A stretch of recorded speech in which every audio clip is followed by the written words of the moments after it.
Então vamos começar com o conceito de poderes, tá? São instrumentos dos agentes públicos para satisfazer o interesse público. Ou seja, como eu disse antes, os poderes administrativos, eles vêm para visar sempre o poder, sempre o interesse público, sempre a coletividade, sempre o bem da coletividade, o bem do interesse público. Tá?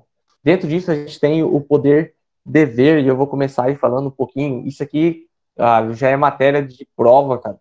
Cai muito da questão de abuso de poder. Tá? Abuso de poder é o gênero, e ele se subdivide em dois. Pode ser excesso de poder, quando o agente público comete algum ato fora da sua competência, além da sua competência, tá? Ou ele faz um ato que não é de suas atribuições. Isso é excesso de poder, vai além das competências que tem. Ou seja, poderia ser um ato dentro da legalidade, um ato que a administração pública realmente faz, mas não cabe a ele fazer esse ato, não cabe a ele fazer, não é da competência, não é dele, tá? Então, isso é excesso de poder. Isso cai muito em prova.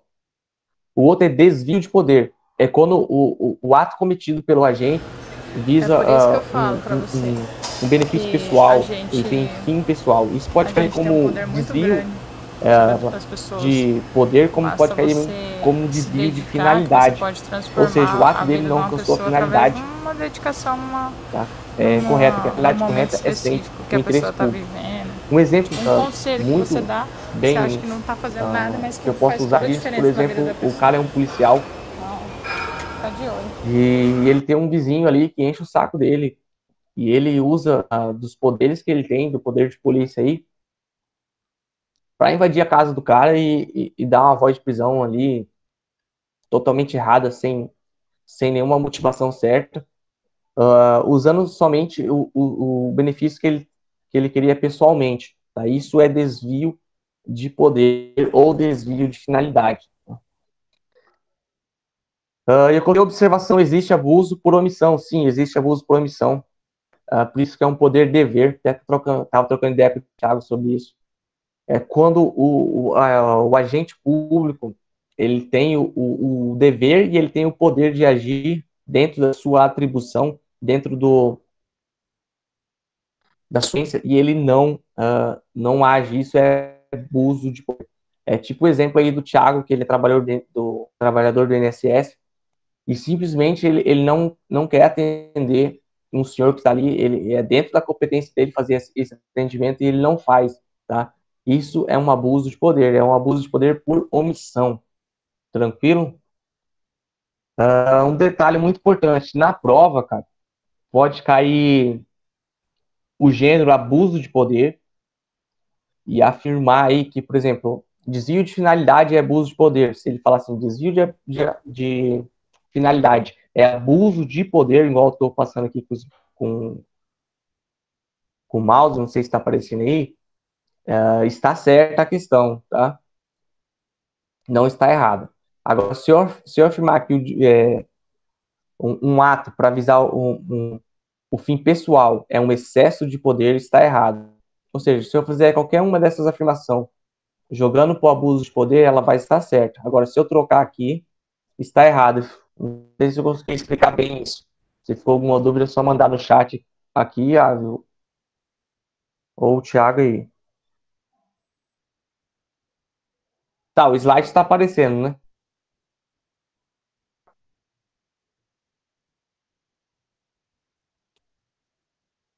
Hein, Thiago e Ávila, o slide está aparecendo, né?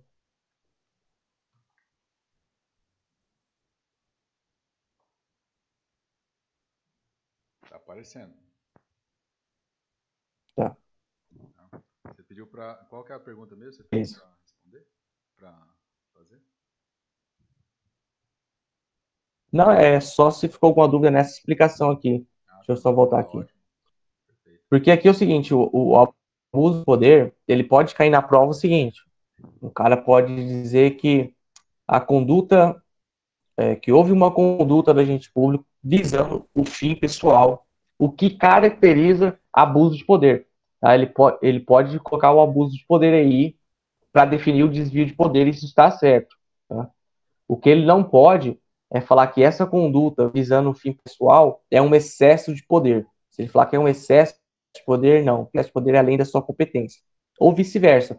Ele pode falar que o agente público cometeu um ato além da sua competência e isso caracteriza um desvio de poder. Vai estar errado essa questão. Se ele colocar que caracteriza um abuso de poder no gênero, que o gênero engloba os dois, está correto. É só essa observação aí que pode aí dar uma pegadinha dentro da prova. Entendi, perfeito. Então, quais são os deveres do agente público, cara? Viu, anota aí para você não esquecer os deveres do agente público. É um mnemônico chamado PEPA, cara. Isso, PEPA PIC, velho.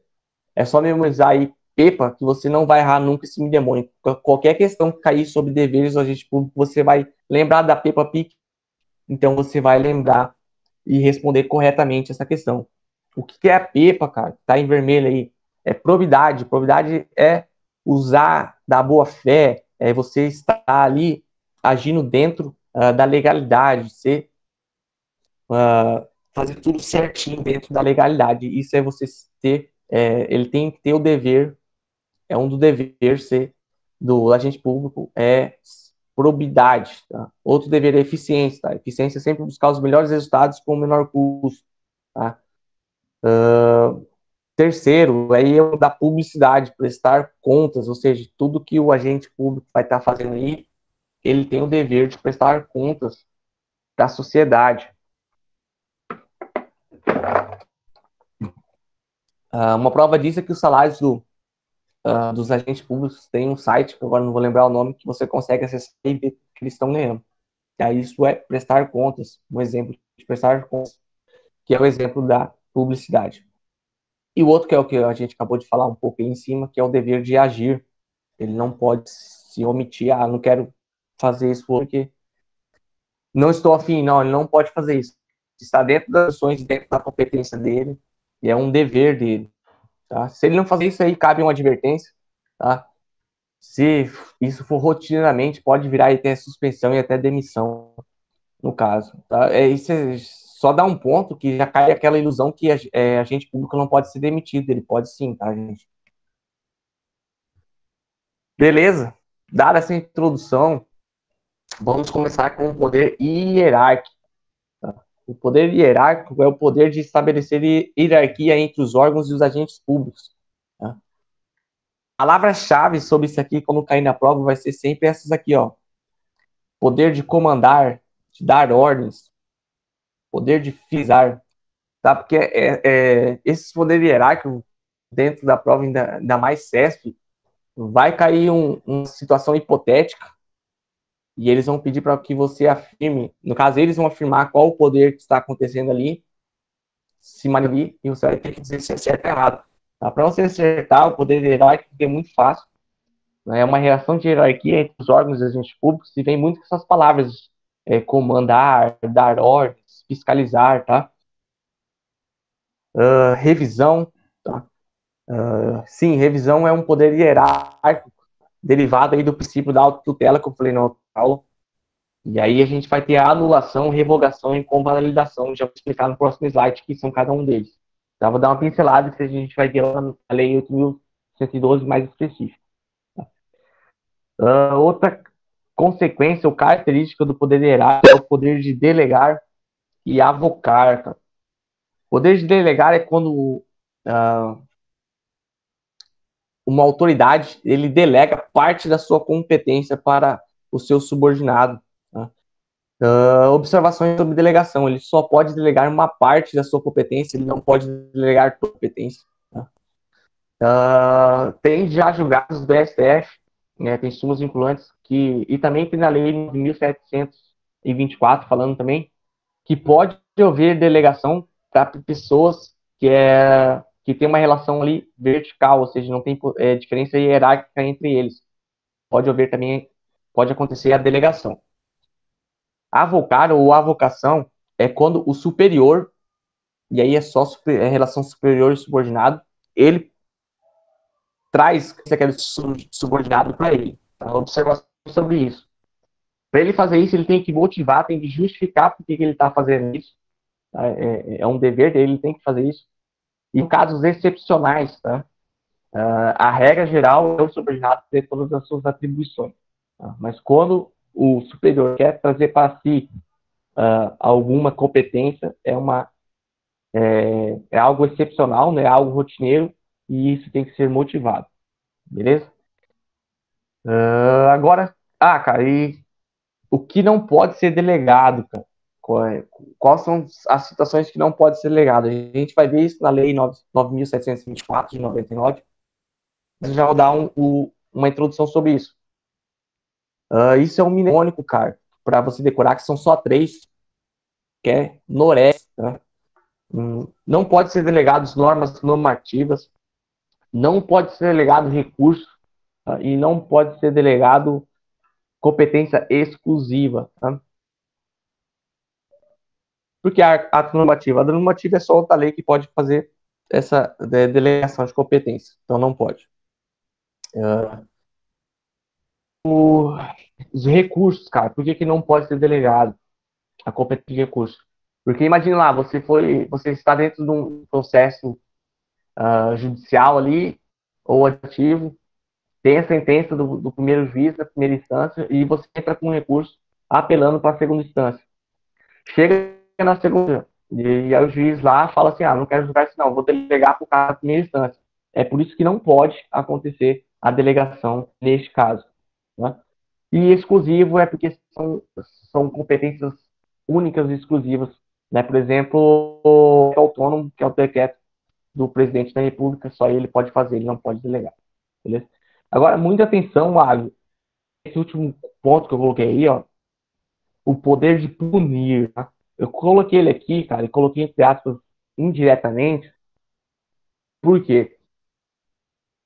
Porque quem faz as sanções, quem faz aí as disciplinas, as punições, é o poder disciplinar. Tá?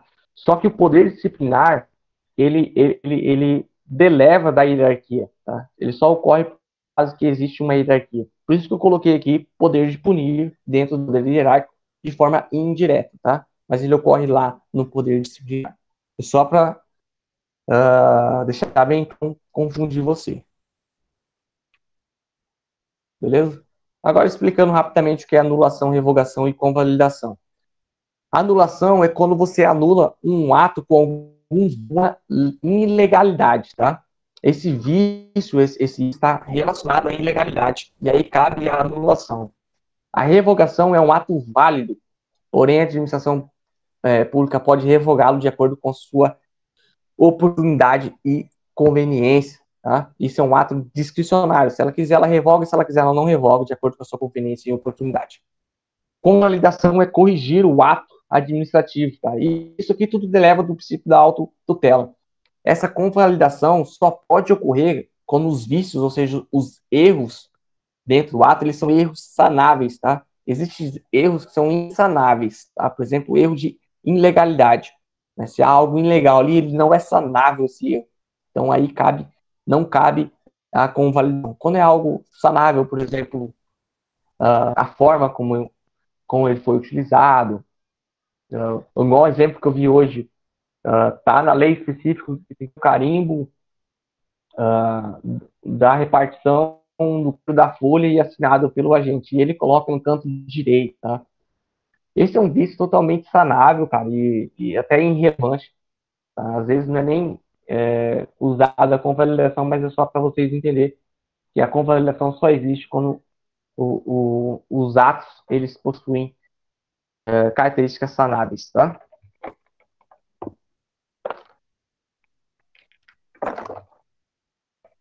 Muita atenção aqui, porque aqui eles vão dar dentro da prova muitas pegadinhas, querendo levar vocês nessas pegadinhas. Não existe hierarquia de forma alguma da administração direta e indireta. O que é administração direta? União, Estado, DF, município. Indireta, autarquia, fundação pública, empresa pública e sociedade de economia mista. Tá? Não existe hierarquia entre elas. Por mais que competência da União criar a lei e legislar sobre empresa pública, enfim, porque derivado de competências da direta para a indireta, ou seja, a direta cria, por exemplo, a autarquia e coloca competências para que ela faz. Por mais que existe isso, não há hierarquia entre as duas. Tá? O que há, sim, é uma autotutela, é só uma fiscalização que a direta faz sobre a indireta, mas não há em se falar de hierarquia e sim de autonomia. Não há hierarquia entre os entes, entre os poderes do Estado, tá? Poder União, Estado, DF, não há hierarquia sobre esses poderes, tá? Deixa Só invertir aí os poderes entes políticos, tô vendo uma aula.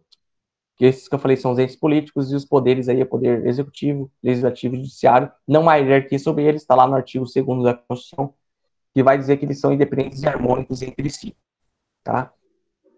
E aqui no final, cara, só para explicar, não há também hierarquia nas funções típicas do poder legislativo e do poder judiciário. Tá? As funções típicas são as funções principais. Qual é a função principal do poder legislativo? Legislar e do judiciário julgar. Tá? O que quer dizer isso? Significa que não há hierarquia, por exemplo, entre um deputado e o outro na parte de legislar, criar uma lei, ele cria como ele quer. Não há hierarquia de Câmara e Senado. Não há uma hierarquia no sentido típico, tá? Das funções. Por mais que você vai ver lá que na Câmara tem o presidente, tá? Quando ele exerce a hierarquia lá, é na função administrativa, tá? Administrar. Na função legislativa não tem hierarquia. E no caso também do Poder Judiciário, por mais que tenha lá no colegiado o presidente, por exemplo, o presidente do STF, ele vai estar usando da hierarquia dele, mas na parte administrativa, ou seja, na função atípica do Poder Judiciário. No que se refere a julgar, não. Todos os juízes gozam de autonomia para fazer os seus julgados. Tranquilo? Se tiver alguma dúvida do poder hierárquico, Tiago, algum comentário também. Senão já vou para o disciplinar. Tá tranquilo aqui. Continuar por mim.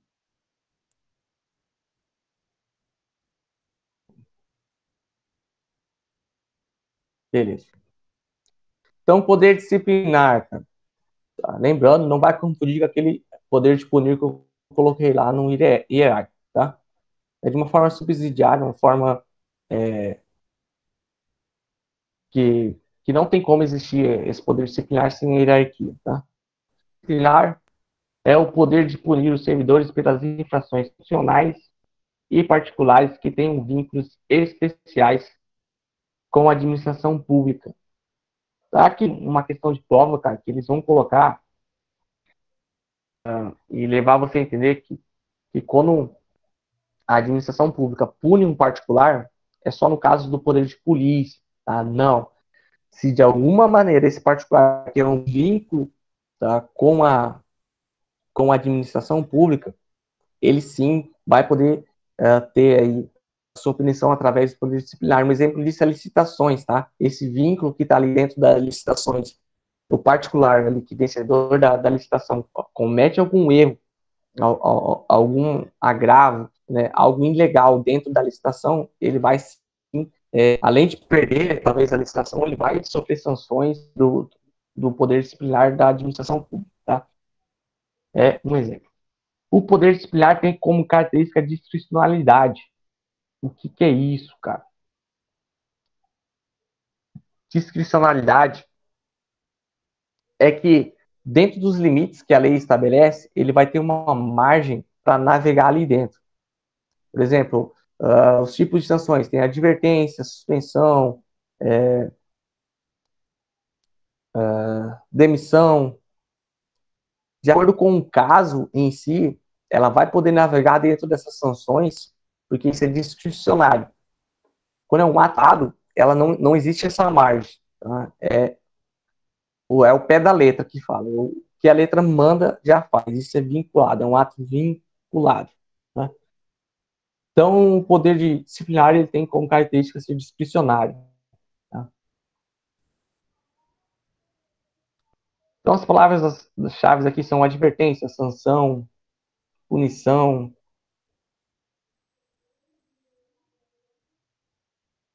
Beleza? Atipicidades das infrações da administração.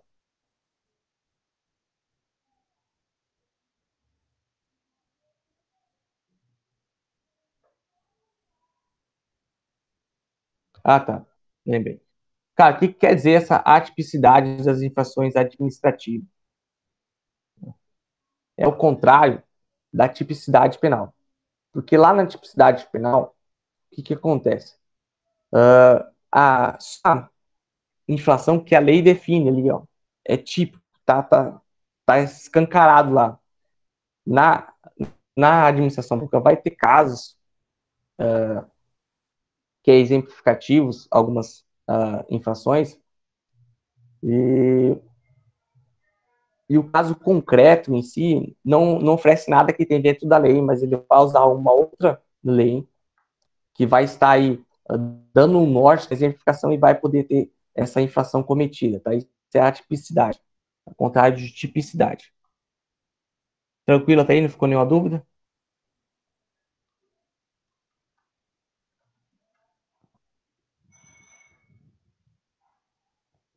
André, Tá, agora pode falar. você poderia falar alguma coisa sobre prevaricação, a diferença entre você, você cometeu o crime de prevaricação da discricionariedade, né? Que a discricionariedade abre, né, essa possibilidade de você fazer diferente, né? Ele acaba sendo uma lei que ela te dá o poder ali, mas o que se considera crime?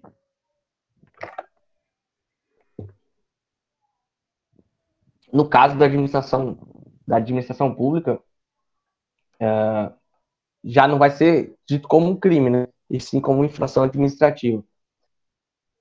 Porém, você pode responder sim na área administrativa e, no mesmo caso, responder na área penal. Tá? Cara, só não vou conseguir te responder prevaricação agora que me deu um branco sobre prevaricação, que significa a palavra. Tá, beleza. Mas depois eu tiro essa dúvida para você. Eu coloquei essa observação aqui, cara, porque, como eu disse, a característica do poder disciplinar é discricionário, tá?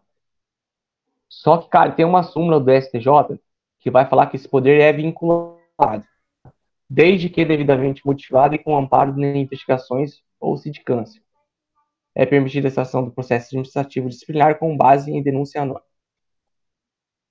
Tá? Se cair na sua prova, segundo o STJ, o poder disciplinar pode acontecer de forma vinculada, beleza, pode colocar certo. Fora isso, ele é discricionário, só o STJ que fala isso. E esse final aqui é importante, cara, é permitida a instauração de processo administrativo disciplinar com base em denúncia anônima, em face do poder dever de autotutela imposto pela administração. Muito difícil cair isso aqui, mas se cair, vocês já estão por dentro.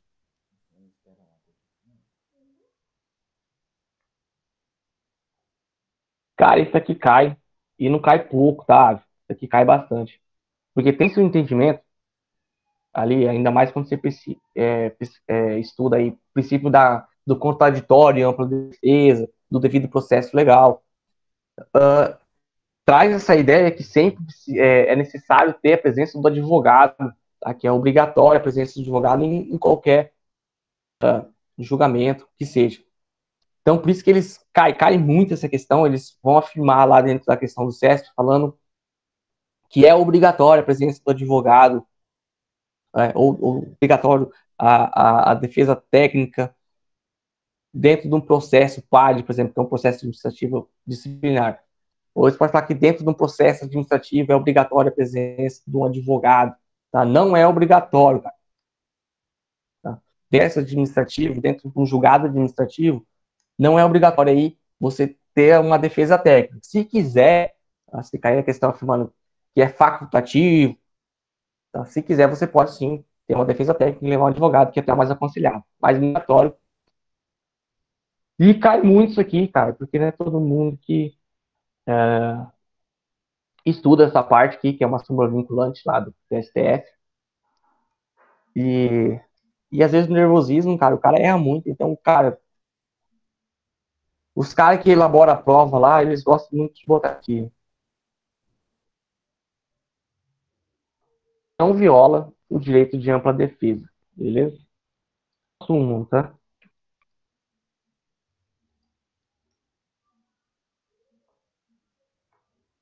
Poder regulamentar ou poder normativo, ele pode cair com essas duas nomenclaturas, tá? Segundo ele, Lopes Meirelles, é a competência do chefe do Poder Executivo para fazer decretos visando a fiel execução da lei. Cara, palavras-chave sobre isso lei complementar, portarias, resoluções, tá?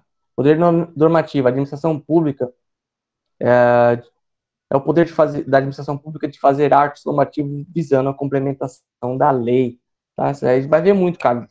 Muito isso aí. Decretos, lei complementar, portaria, tudo que envolver legislação são indícios de poder regulamentar, tá? Que é esse lance de regulamentar uma lei. Por exemplo, quando ele fala assim, regulamento, leis normativas, as leis que a gente tem ali na Constituição Federal, elas não deixam clara muita coisa. Tipo, das situações. Então, vem as leis complementares, que vai estar complementando o que a lei diz. Às vezes vai vir portaria para complementar algo que aconteceu, porque, cara, como vocês sabem, a nossa sociedade vai evoluindo, vai aparecendo novas situações. Então, tudo que tiver desse lance de decreto, lei complementar, pode marcar sem medo, que é o poder regulamentar ou normativo atuando aí. Cara, esse aqui, decreto do chefe do Poder Executivo, não cai, despenca, ele pode cair tanto no direito como ele pode cair lá no direito constitucional. Beleza? Então vamos com calma aqui.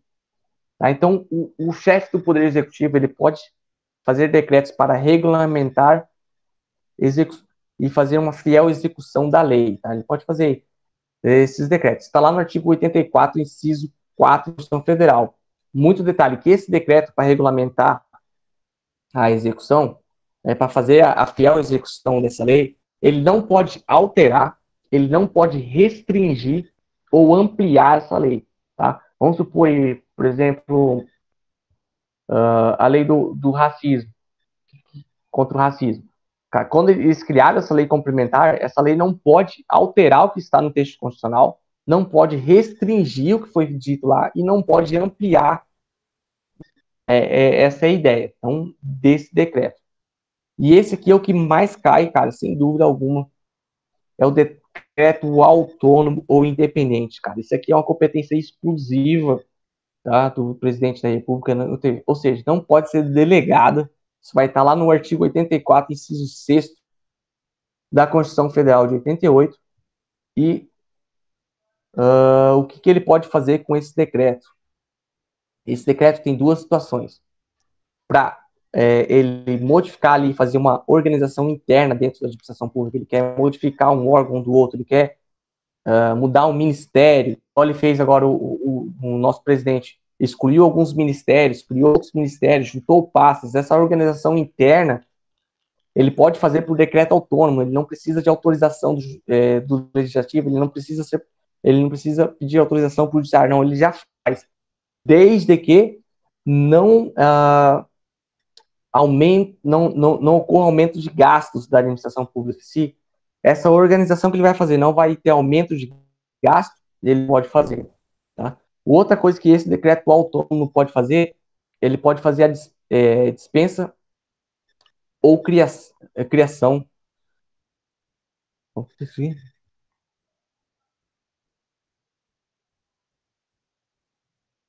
Tá. Dispensa ou criação de órgãos públicos, tá? E essa extinção de cargos, cara, ou função pública, ele pode fazer também por esse decreto autônomo, ou seja, vamos supor que o cargo do Thiago está vago dentro da administração pública. Por decreto, ele pode excluir esse cargo, tá? E a observação é que desde que esteja vago, tá?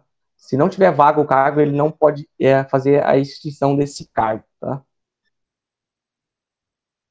Com alguma dúvida sobre esse decreto autônomo, cara, ele é muito importante, que ele cai demais. Se você tiver alguma dúvida, você pode mandar aqui no Face, tá? Então, cara, ele pode fazer sim a extinção do cargo ou função pública, mas essa extinção só pode ocorrer, tá, desde que esteja vago. E essa organização interna ele só pode fazer desde que não gere aumento nas receitas, nas despesas da administração pública. Beleza? Isso cai muito, cara. Principalmente lá em direito constitucional, cai bastante. Gostam muito disso.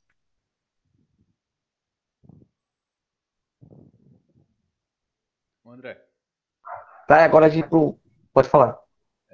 sobre a questão ali de aumentar custos, né, gastos ali no decreto autônomo, só uma pergunta. Eu não sei Uhum. se vai ter alguma questão que possa cair desse jeito, mas assim, um deputado federal, ele, eu sei que não pode, tá? Mas ele poderia criar uma lei aumentando o salário de uma categoria? Tá. Sua pergunta é: o deputado federal, ele, ele pode criar uma lei aumentando o subsídio ou a remuneração de uma lei, é isso? Isso. Tá. Como que funciona? Ele pode fazer o projeto da lei. Essa lei aí, no caso, vai ser votada na Câmara dos Deputados. Sendo votada, ela vai passar pelo Congresso. Sendo aprovada, ela vai para o presidente e o presidente vai ter o poder de sancionar ou vedar essa lei. É assim que funciona. Mas sim, ele pode criar o projeto de lei. Isso acontece muito, cara. O poder legislativo, você vê que eles aumentam, eles abaixam o salário deles aí, parece como quer. A ideia que tem no comum é que eles aumentam a hora que eles querem o salário deles. Mas não é bem assim, porque existe aí o checks and balances que eu já expliquei na outra aula. Porque esse projeto de lei, ele vai para o presidente, tá? Aí o presidente vai e ele pode sancionar ou não. Então, quando acontece esses casos aí que o povo fica revoltado, que aumentou lá, por exemplo, o salário dos deputados, não só da categoria, quando aumentou lá o salário dos deputados, eles ficam revoltados com os deputados, mas não é só com ele, cara. Tem que ficar revoltado com o presidente da República, porque ele que sanciona, ele que dá o aval nisso.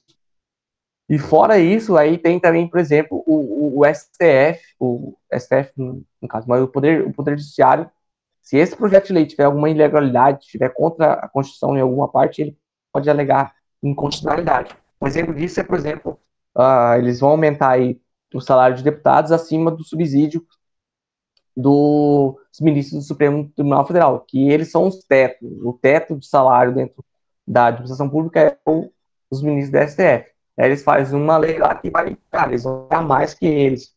Isso é totalmente inconstitucional, eles podem derrubar. Tá? Isso é checks and balances e é assim que funciona o processo. Consegui tirar a sua dúvida?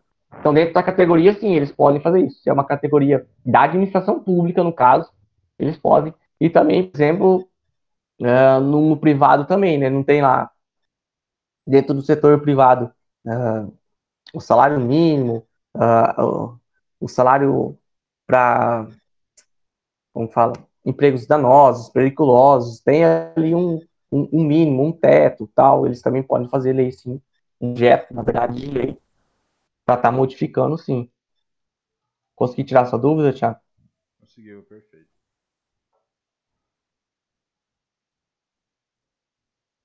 Isso é checks and balances, cara. Isso é massa pra caramba.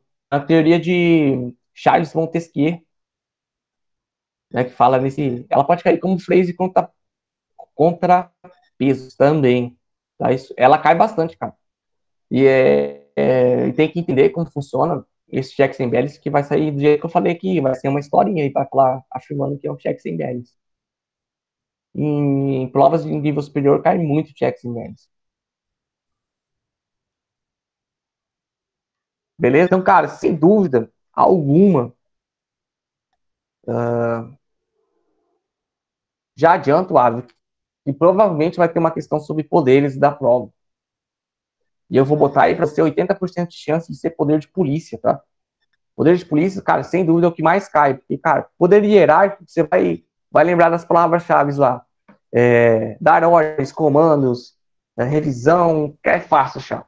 Disciplinar, cara, você vai ver sanção, nananã, fácil também. Só vai ter aquela pegadinha lá do particular que tem vínculo com a administração pública. O regulamentar do normativo, então, nem se fala, cara. Caiu lei, decreto, é ele. Agora, o poder de polícia, cara, ele é um pouquinho mais complexo. Ele vai ter algumas prerrogativas lá que delevam do poder de império. Então, cara, sem dúvida, esse aqui é o que mais cai dentro desse conteúdo de poderes da administração pública. Beleza? Então, qual que é o conceito de poder de polícia? Tá? É a faculdade, ou seja, essa faculdade que ele, Lopes Benet, faz aqui, ela significa poder, tá? Não de faculdade. Tá? Então, o poder do Estado é o poder do Estado de restringir, limitar, condicionar o exercício de bens, de direitos e atividades, lembrando sempre visando o interesse da coletividade. Tá? Então, a primeira coisa que você tem que já se ligar que o poder de polícia não é só o policial ali aplicando, prendendo o cara que está ali com um comportamento ofensivo, não é só isso, tá? Poder de polícia, por exemplo, é quando sim quando o policial faz isso, mas também é quando o agente de trânsito está ali, vê você passando o sinal vermelho, ele te multa, isso é limitado concorrentemente. As leis de trânsito são todas leis visando o condicionamento da idade no quesito para manter a ordem social, tá? Restringir, cara, por exemplo, para você ter o direito a se locomover de carro, você tem que tirar a CNH, tá? Isso é restringir, tá? Só isso é poder de polícia sendo executado, tá? Está restringindo. Só aqueles que tiverem CNH vão poder usar os automóveis, tá? Então ele vai muito mais além do que se tem no senso comum, tá? Que até coloquei aqui, ó. Ele vai além. Tem leis, atos normativos, por exemplo, os códigos de trânsito, códigos florestais, tá? Tem os atos de consentimento, tá? São os meios de autorização e licença, tá? A autorização, cara, ela é discricionária, tá? A gente pode cair dentro disso aqui, afirmando. E a licença é vinculada, tá? Vou explicar os dois com exemplo. Licença, por exemplo, a CNH, ela é uma licença para você se locomover com seu automóvel. Cara, isso é vinculado, ou seja, você foi lá, passou na prova do Detran, fez tudo certinho, passou no psicodoido, passou em tudo, né? Aí você fez tudo certinho, é vinculado. A administração não tem o poder de negar isso para você. Você fez, passou, é vinculado. Ela é obrigada a te dar licença. A autorização é diferente, ela é discricionária, isso já vai ter tirar dúvida lá de cima, Thiago. A discricionalidade aqui, por exemplo, eu fiz todas as regras para ter o porte de arma. E aí eu vou e peço a autorização para mim ter o porte de arma na administração pública. Isso é discricionário. Toda autorização ela é discricionária. A administração pública pode dar para mim ou não. Ela fala assim, você preencheu tudo, mas de acordo com a minha conveniência e oportunidade eu não vou liberar e pronto, acabou. Entendeu? Isso é discricionalidade. Ela pode te dar o porte de arma ou não pode dar o porte de arma mesmo você preenchendo todos os requisitos. Beleza? Outro exemplo, fiscalização, outra forma de expressão, sanções. Tá? Quando o guarda de trânsito ele te multa, é uma forma de manifestação do poder de polícia. Características, a área da característica é a discricionalidade. Eu coloquei exemplo, sanção, atividades potencialmente danosas, momento de atuação e autorização. Porque, cara, eu coloquei atividades potencialmente danosas. Vamos botar um exemplo aí, cara, que um músico está totalmente desafinado. Tá? Não vai existir aí, cara, por isso que é discricionário. O cara não vai chegar lá e o agente público, o policial, enfim, vai chegar, para de tocar porque está totalmente desafinado, está doendo no ouvido. Tá? Por mais que ele está fazendo algo errado, não tem uma potencialidade danosa. Tá? A danosidade vai ser assim, cara, tá doendo meus ouvidos, mas não é algo danoso à sociedade. Então, por isso que é discricionário, não é tudo lá, né, que a administração vai intervir. Como tem uma potencialidade danosa aí. Beleza? E a observação aí, que é a exceção, que é o que eu disse, que é a licença, e aí a exceção da licença é vinculada. Tá? Mas, em regra, a característica, em regra, do poder de polícia é discricionário. Tá? Então, se cair na sua prova lá, o poder de polícia é discricionário, tá certo. Se cair na sua prova, o poder de polícia é discricionário e vinculado, tá certo. Tá? Não precisa ele pode ser discricionário ou vinculado, tá certo? O poder de polícia, ele tem como característica ser vinculado, tá certo? Tem como característica. Agora, se cair somente discricionário, tá errado. Se cair somente vinculado, está errado, tá?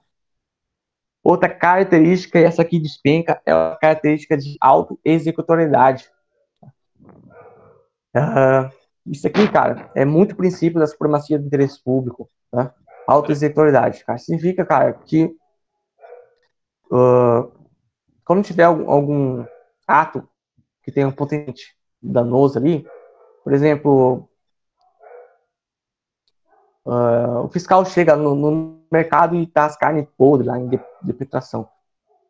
Cara, ele não vai pedir para o Poder Judiciário, o agente público, autorização para chegar lá e apreender todas aquelas mercadorias. Não, ele não vai fazer isso, não. Ele goza desses poderes, ele goza dessa prerrogativa.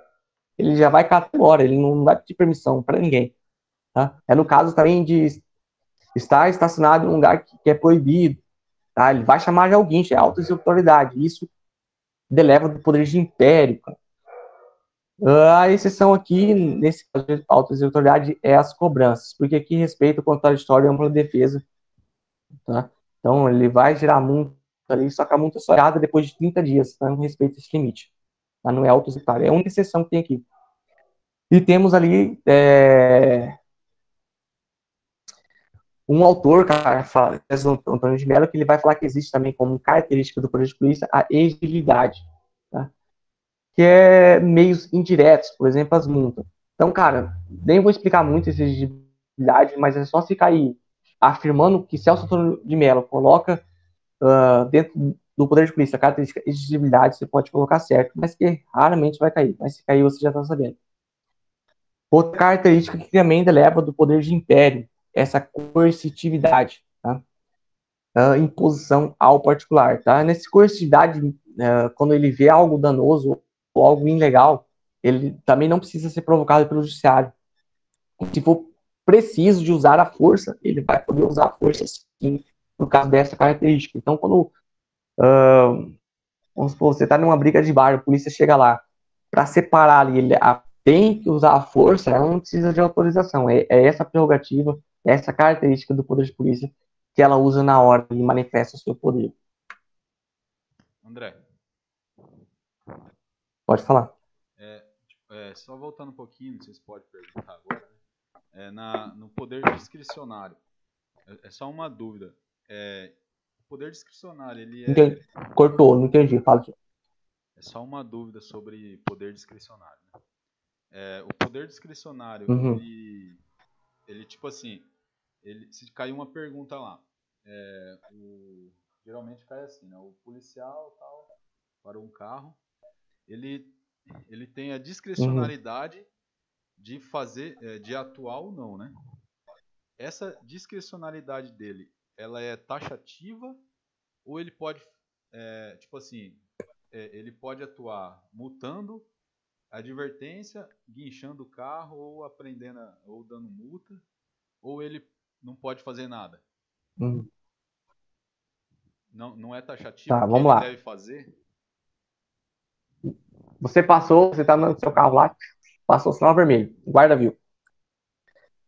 Ele parar e advertir, e dar sanção em você, tipo, a atuação dele nesse momento, ele intervir nesse momento, é vinculado. Ele não pode se omitir. Tá? Começa aí, que aí deleva também do poder de dever. Então, isso é vinculado. Ele agir, ele manifestar o seu poder aí, é vinculado. Aí vamos lá, as sanções. As sanções são sim taxativas, tá? Vai estar na lei especificando todas as sanções, os tipos ali. É bem taxativo. Tá? Casos específicos, especiais, bem exemplificativos, mas de outras leis. Tá? Nesse caso, não. Dentro disso, ele vai ter ali advertência, ele vai ter ali, vamos supor, multa, vai ter ali a pensão da CNH, a pensão do carro, enfim, vai ter ali as sanções. Tá? Dentro disso aí, é discricionário. Tá? Só que essa discricionalidade, dentro de qual sanção ele vai aplicar ali, vai ter que respeitar o outro princípio, que é da razoabilidade e proporcionalidade.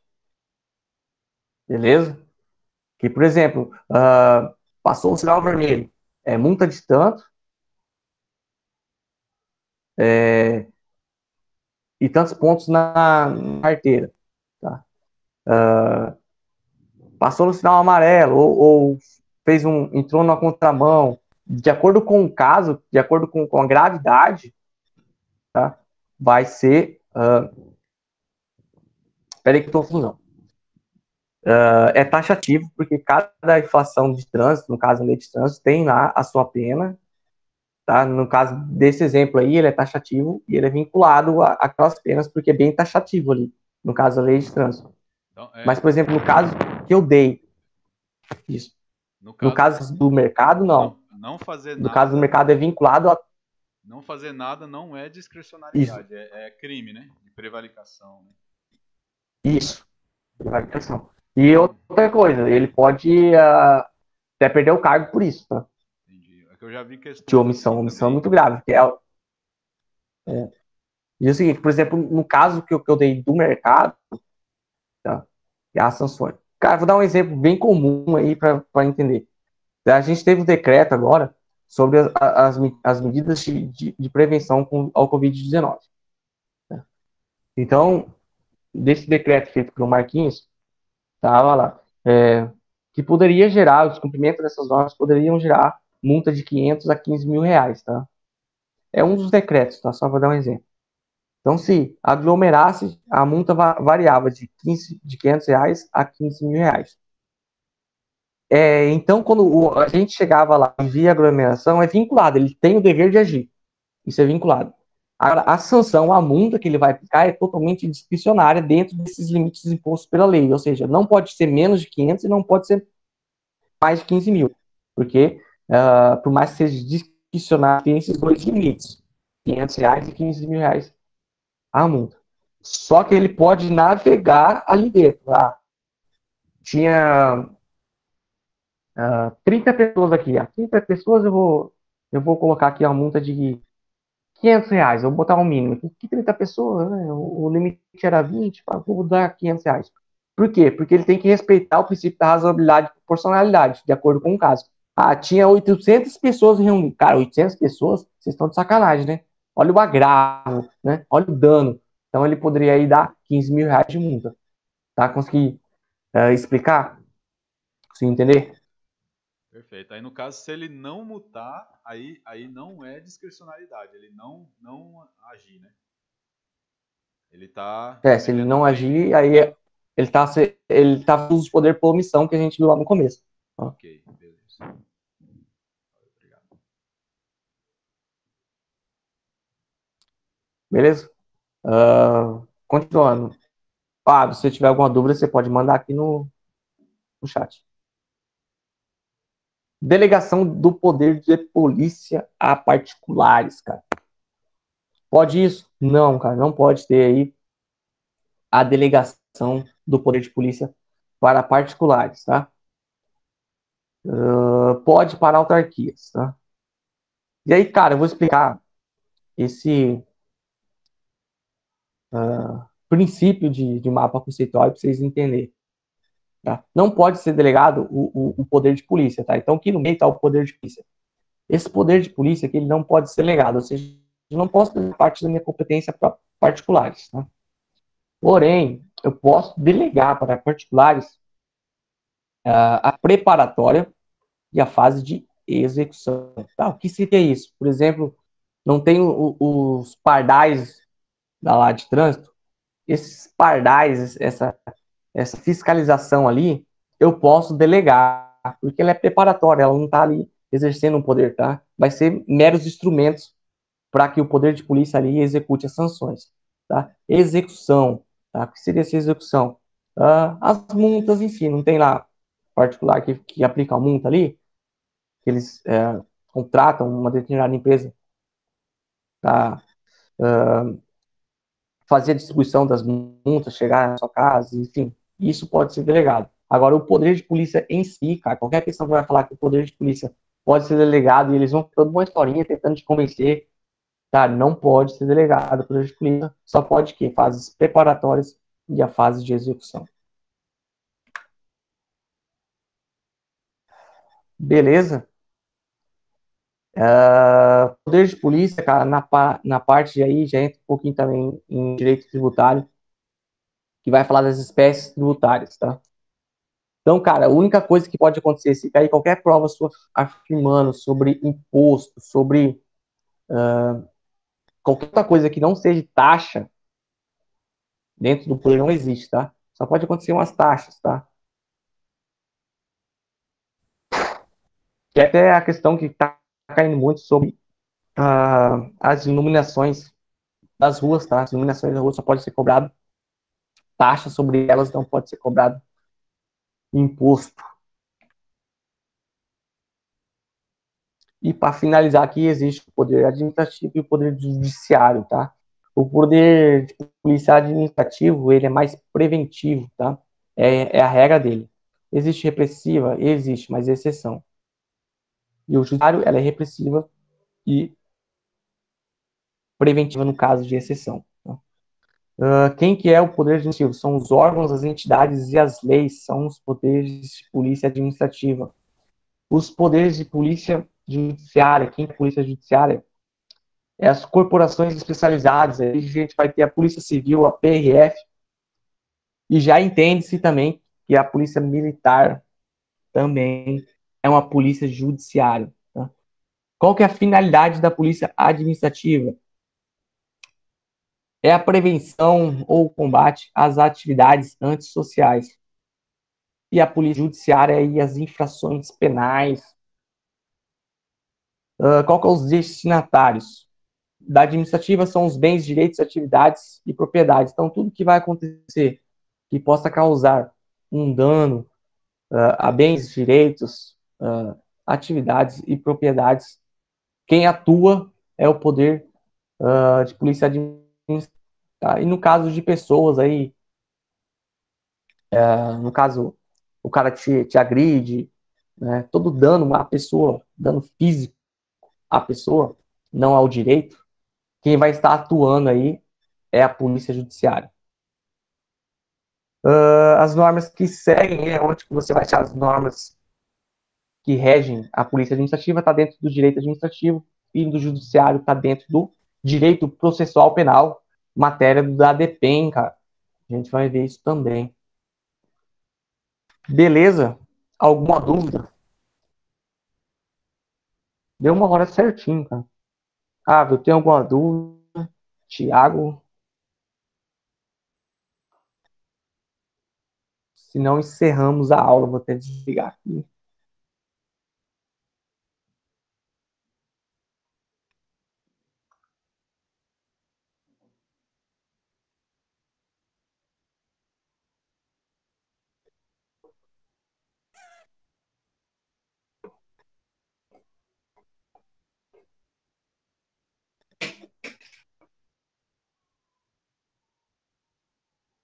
Não vai assim.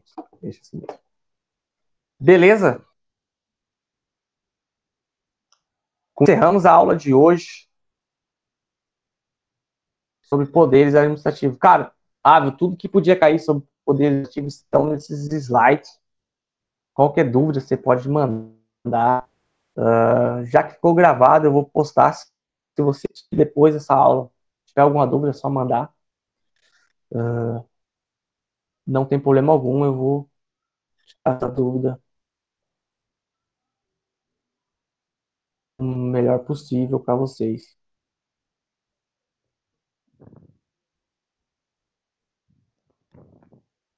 Beleza? Beleza, André. Ficou perfeita a aula aí. Gostei muito aí de participar. Relembrar os velhos tempos de concurseiro, né? E gostei muito aí, cara. Parabéns, né? E o Ávilo, aí que eu não conheço ele, mas está no caminho certo também. É muito promissor essa área de concurso. E é assim, cara, todo dia tem que acordar, tomar café da manhã, lendo, almoçar matéria, jantar matéria e assim a gente chega lá. É que nem eu ia falar, até para você, se no caso mais para você, é que o que eu tenho visto, assim, analisando os concursos que eu fiz, na questão de nota de corte, né? Que sempre tem isso. Assim, quanto será que eu tenho que acertar para passar?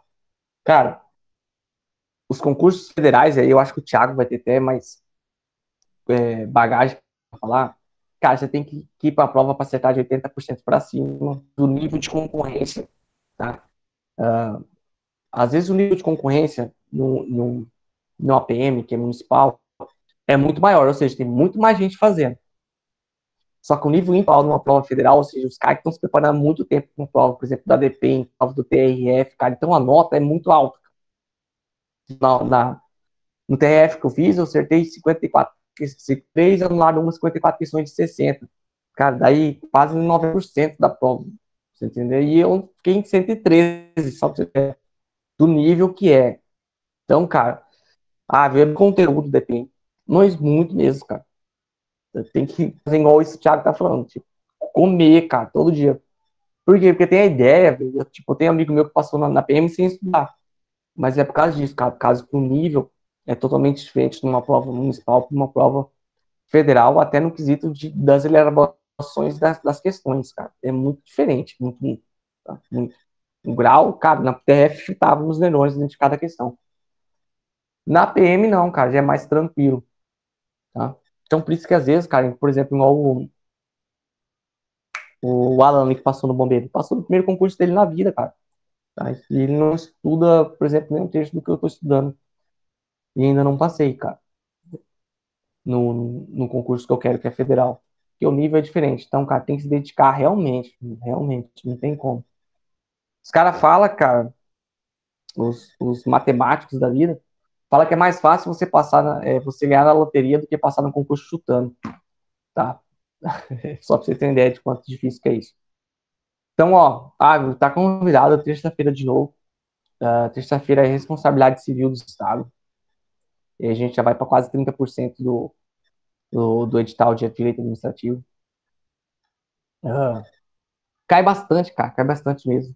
Também, responsabilidade civil do Estado não cai do mesmo modo que cai a Lei 866, mas é muito importante. E o Thiago, se você quiser estar ali quarta-feira ajudar a gente, tá? Terça-feira, quer dizer, às 20 horas, está convidado. Terça-feira à E é noite, isso aí, vai cara. E é aquilo que demorar? eu te falo. Isso. É toda terça e sexta. Sim, pô, posso. E aí, manda pra mim se você gravou, que eu vou Gravei. postar ela. Tô gravando, só que já deu, deixa eu ver quantos mega aqui. Já deu 200 mega. Aí eu vou mandar É, até eu imagino, é bastante. mandar no Telegram, porque o Telegram comporta arquivos maiores, né? Se você tiver conta aí, depois você me manda. Tá, não tem, mas eu faço. Fechou? Beleza. Valeu, então. Boa noite pra vocês e até a próxima. Muito obrigado.